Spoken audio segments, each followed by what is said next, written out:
Hello students, I am Jalindra Satpute sir from Maharani Tarabai Kanya Vidyalaya, Ketgaon, Ahmednagar. Today we are going to study standard 6 mathematics and the chapter number 1 is basic concepts of geometry and another new concepts are here. आज आपण chapter number 1 जो आहे इयत्ता 6वी विषय आहे गणित semi त्यातला chapter number 1 त्यातील पुढील जे टॉपिक्स आहेत नवीन कन्सेप्ट्स आहेत ते आज आपण या व्हिडिओमध्ये समजून घेणार आहोत म्हणून अगदी शेवटपर्यंत सर्वांनी व्हिडिओ जो आहे तो लक्षपूर्वक पाहायचा आहे. लेट स्टार्ट सुरुवात करूया.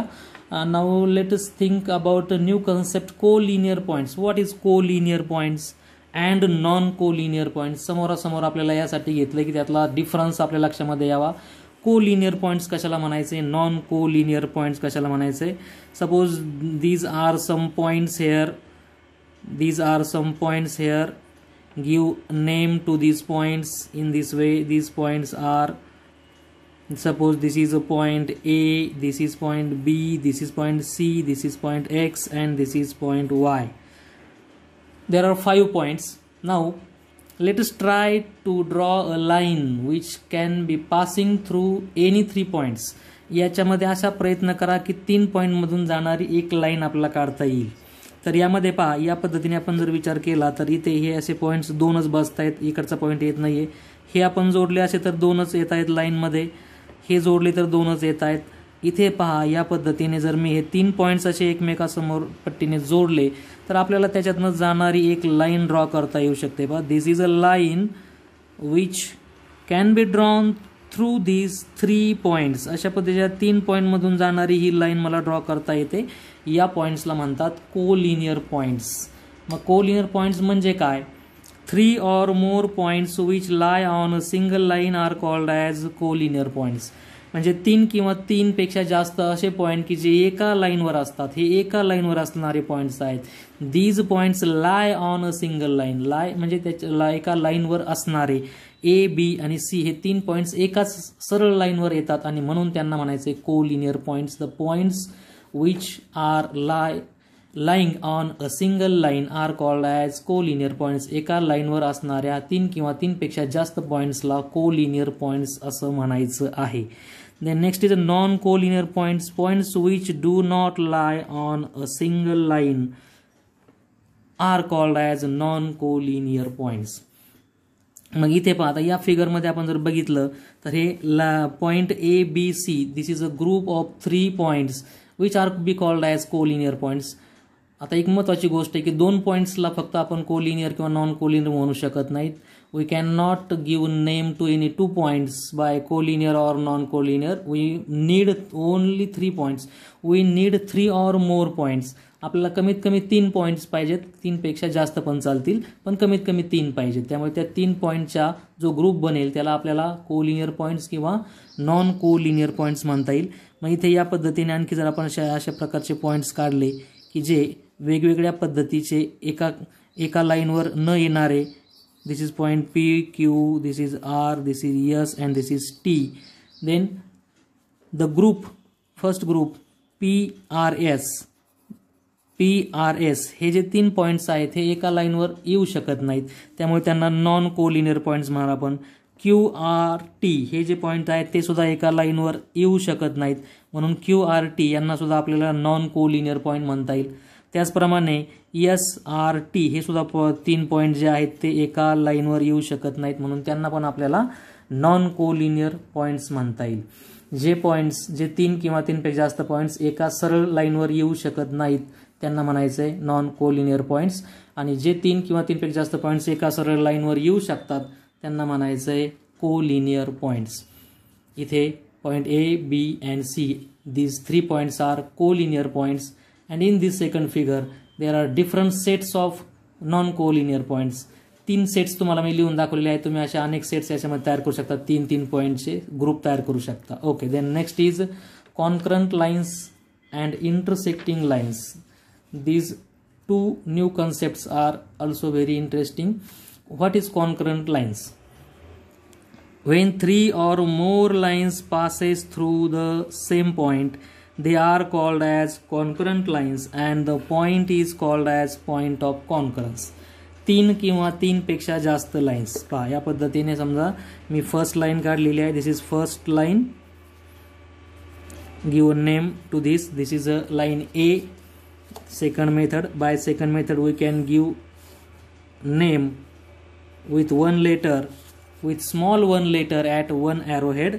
This is line B. This is line B, second line, and this is line C, which is third line. All these three lines are passing through the single point. It is point M. या M point मधून जाणाऱ्या या तीन lines आपण काढलेल्या आहेत. जास्त पण काढता येतील, पण तीन कमीत कमी पाहिजे, तीन किंवा तीन पेक्षा जास्त. Wien 3 or more lines passes through the same point. या एकाच पॉईंट मधून या तिन्ही लाईन पास झालेल्या आहेत, म्हणजे गेलेल्या आहेत. अशा वेळेस या तीन लाईन्सला आपण म्हणणार आहोत concurrent lines. In this way these lines are called as concurrent lines, and the point where three lines come together, this point is called as point of concurrence. The point of concurrence is point M. This point M is called as point of concurrence. तर अशा पद्धतीने ही अतिशय महत्त्वाची संकल्पना आहे. जेव्हा तीन किंवा तीन पेक्षा जास्त लाईन्स एकाच पॉईंटमध्ये एकत्र येतात तेव्हा त्यांना आपल्याला कॉन्करंट लाईन्स म्हणायचं आहे. Then next topic is intersecting lines. What is intersecting lines? This is a first line and this is second line. दोन लाईन मी ड्रॉ केलेल्या आहेत. This is line M and this is line N, and these lines are passing in this one point, from this one point which is called as P. आता इथे पहा फक्त दोनच lines आहेत. When two lines passes through the same point, then they are called as intersecting lines, and the point is called as intersecting point. जेव्हा फक्त दोन lines असतील तेव्हा त्यांना इंटरसेक्टिंग लाईन्स म्हणायचं आहे, आणि जर दोन पेक्षा जास्त, तीन किंवा तीन पेक्षा जास्त कितीही असतील तर त्यांना म्हणायचं आहे कॉन्करंट लाईन्स. मुद्दाम समोरासमोर घेतलंय मी, याच्यातला फरक डिफरन्स आपल्या लक्षात येईल. If there are only two lines, then these lines are called as intersecting lines, and if there are number of lines is 3 or more than 3, then these lines are called as concurrent lines. एका point मध्ये एकत्र येणाऱ्या लाईन्सची संख्या किती आहे त्यावरनं हे प्रकार ठरलेले आहेत. तीन किंवा तीन पेक्षा जास्त लाईन्स असतील तर त्यांना कॉन्करंट लाईन्स म्हणायचे, आणि फक्त दोन लाईन्स जर एकत्र आल्या असतील, in this look at this figure, या फिगरमध्ये ही लाईन M आहे आणि ही लाईन N आहे. या दोन लाईन इथे पॉईंट M मध्ये एकत्र आलेल्या आहेत. So this point is called as intersecting point. Intersecting point कोणता आहे याच्यामध्ये, तर पॉईंट P हा काय आहे, इंटरसेक्टिंग पॉईंट आहे, आणि इथे M हा पॉईंट ऑफ कॉन्करन्स आहे. These two lines are called as intersecting lines, and these three lines are called as concurrent lines. Okay, next. Then next concept is a plane. A flat surface which is infinite at all directions is called as plane. Any flat surface, सपाट पृष्ठभाग. Example, this is the flat surface, the paper. कागद जो आहे ज्याच्यावर मी लिहितोय तो कागद, किंवा तुम्ही ज्याच्यावर लिहिणार आहात ते तुमच्या नोटबुक मधला कागद, नोटबुकचं पेज. तर एक पेज म्हणजे एक प्लेन आहे. पहा तुमच्या नोटबुकचं एक पेज म्हणजे एक प्लेन आहे. Then the surface of table is also a plane. Then the surface of blackboard is also a plane. सपाट पृष्ठभाग जो असतो त्याला प्लेन असं म्हणायचं असतं, आणि हा प्लेन जो असेल तो सर्व डायरेक्शनना अनलिमिटेड असतो, आणि म्हणून त्या ठिकाणी आपण या पद्धतीने त्याची जी फिगर आहे ती काढू शकतो. पहा प्लेन जर आपल्याला दाखवायचं असेल तर या प्रकारे आपल्याला एक क्वाड्रिलॅटरल म्हणजे चौकोन काढायचा आहे, आणि या चौकोनाच्या एका अँगलमध्ये आपल्याला त्याचं नाव लिहायचं आहे. This is plane. Flat surface is called as plane. Unlimited at all direction. सगळ्या दिशांनी तो अनलिमिटेड आहे, म्हणजे हा प्लेन आपल्याला इकडे खूप लांबपर्यंत वाढवता येऊ शकतो, इकडे या साईडला पण आपण जाऊ शकतो खूप लांबपर्यंत, इकडे सुद्धा जाऊ शकतो, इथे वर सुद्धा जाऊ शकतो. म्हणजे सर्व बाजू त्याच्या अनलिमिटेड आहेत. The very big large flat surface is called as plane. पण अशा प्रकारचा सरफेस आपण दाखवू शकत नाही, म्हणून आपल्याला त्याची फिगर या प्रकारे दाखवायची आहे, आणि त्याचं नाव एका कोपऱ्यात लिहायचं आहे कॅपिटल लेटरने. The figure, in the figure there is plane H. Plane H is showing in above figure. वरच्या ज्या फिगरमध्ये आपल्याला काय दिसत आहे तर प्लेन एच दिसत आहे. तुम्ही याच्याऐवजी पी जर नाव घेतले तर प्लेन पी नाव होईल. तुम्ही ते बी नाव टाकलं तर काय होईल, प्लेन बी असं नाव होईल.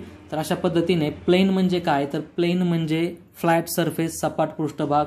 इट इज अनलिमिटेड, जो सर्व बाजूंनी अनलिमिटेड असतो. The next topic is a parallel lines. Lines which lie in the same plane. आपण अशा लाईन्स काढायच्यात एकाच कागदावर किंवा एकाच प्लेनमध्ये सपाट पृष्ठभागावर की ज्या which do not intersect. This is very important. Which do not intersect म्हणजे त्या एकत्र येतच नाहीत किती जरी वाढवल्या तरी. Each other are called as parallel to each other. बघा या पद्धतीने आहे की जर आपण दोन लाईन्स काढल्या आणि त्या कितीही दूर वाढवल्या, कितीही लांब नेल्या तरी त्या एकमेकांना इंटरसेक्ट करत नसतील तर त्यांना आपल्याला काय म्हणायचं आहे, parallel lines. Suppose this is one line and this is second line. If we can extend these lines, या जर आपण बोथ एंडला वाढवल्या, लांब नेल्या, लांब केल्या तर त्या कुठपर्यंत जातील, तुमचा कागद जोपर्यंत आहे तोपर्यंत. इकडे पण ही लाईन कुठपर्यंत जाईल, कागद जोपर्यंत आहे तोपर्यंत. कागद संपला की लाईन संपेल आपली. परंतु कागद जो आहे तो अनलिमिटेड आहे असं आपण म्हटलेलं आहे, because it is a plane and plane is unlimited. म्हणून ही लाईन आपण बोथ एंडला एक्सटेंड करू शकतो, खूप लांबपर्यंत जाऊ शकतो, त्याला मर्यादा नाही आहे. पण किती लांब गेलात तुम्ही तरी त्या लाईन्स एकत्र येणार नाहीत अशा पद्धतीने. जसं इथे आले आहेत पाया, इंटरसेक्ट नाही करणार त्या. इंटरसेक्ट करणे म्हणजे दोन लाईन्स एकत्र येणे. These are intersecting lines because these two lines comes together in the point P. अशा पद्धतीच्या एकत्र येण्याला इंटरसेक्ट करणे म्हणतात. तर इथे आपल्याला या लाईन्स किती जरी एक्सटेंड केल्या तरी त्या इंटरसेक्ट करणार नाहीत, किती वाढवा त्यांना. मग इथे ही समजा लाईन ए बी आहे आणि ही लाईन आहे P Q. Line A B and line P Q are parallel to each other. line AB and line PQ are parallel to each other. मग अशा पद्धतीने आपल्या अवतीभोवती आपल्याला कोणत्या कोणत्या ठिकाणी पॅरलल लाईन्स दिसतात. तर बेस्ट एक्झाम्पल आहे the lines in your notebook. तुमच्या वहीमध्ये ज्या काळ्या रंगाच्या लाईन्स आहेत पहा, त्या सर्व लाईन्स पॅरलल आहेत एकमेकांना. त्या किती वाढवा तुम्ही या पद्धतीने, दूर करा, दूर न्या, त्या एकत्र येणार नाहीत, त्या एकमेकांना इंटरसेक्ट करणार नाहीत. अशा लाईन्सला पॅरलल लाईन्स असं म्हणायचं आहे. देन रेल्वेचे जे रूळ असतात पहा, tracks of railway, these are also a good example of parallel lines. रेल्वेचे रूळ याप्रमाणे किती लांब जरी आपण गेलो तर ते जवळ येत नाहीत एकमेकांच्या आणि लांब पण जात नाहीत. त्यांच्यातलं अंतर जे डिस्टन्स आहे ते सर्व ठिकाणी सारखं असतं. या पद्धतीच्या एक्झाम्पल्सने आपल्याला पॅरलल लाईन्स ही संकल्पना समजून येईल. Now there is one question which measures the knowledge of this concept. आपल्याला आता आपण जे कन्सेप्ट पाहिले त्याच्यावर एक प्रश्न घेऊ आपण. Identify type of lines and write its type in the given box. तर पहिल्या फिगरमध्ये या लाईन्स काय आहेत, या लाईन्स तुम्ही की बोथ एंडला किती लांब वाढवल्या तरी त्या एकमेकांना इंटरसेक्ट करतील का, तर करणार नाहीत. आणि म्हणून अशा पद्धतीच्या लाईन्सला आपण काय म्हटलंय वरती, parallel lines. So the answer of this example is parallel lines. These are parallel lines. In second, this is first figure, this is second figure, this is third figure and this is fourth figure. आपल्याला या फिगरमध्ये दाखवलेल्या लाईन्सचा प्रकार लिहायचा आहे. पहा जे प्रकार आता वर आपण पाहिलेले आहेत, concurrent lines, intersecting lines, parallel lines. तर याचे जे प्रकार आहेत ते आपण जे समजून घेऊन त्याचा प्रकार लिहिला इथे पॅरलल लाईन्स. इथे या दोन लाईन्स इथे एकत्र आलेल्या आहेत या पॉईंटमध्ये, त्यामुळे यांना आपण काय म्हणणार, intersecting lines. These are intersecting lines. Okay. Then in this figure there are 3 lines which comes in the point. या पॉईंटमध्ये त्या एकत्र आलेल्या आहेत आणि म्हणून यांना काय म्हणणार आपण, तर यांना म्हणणार आपण concurrent lines. CONCURRENT, concurrent lines.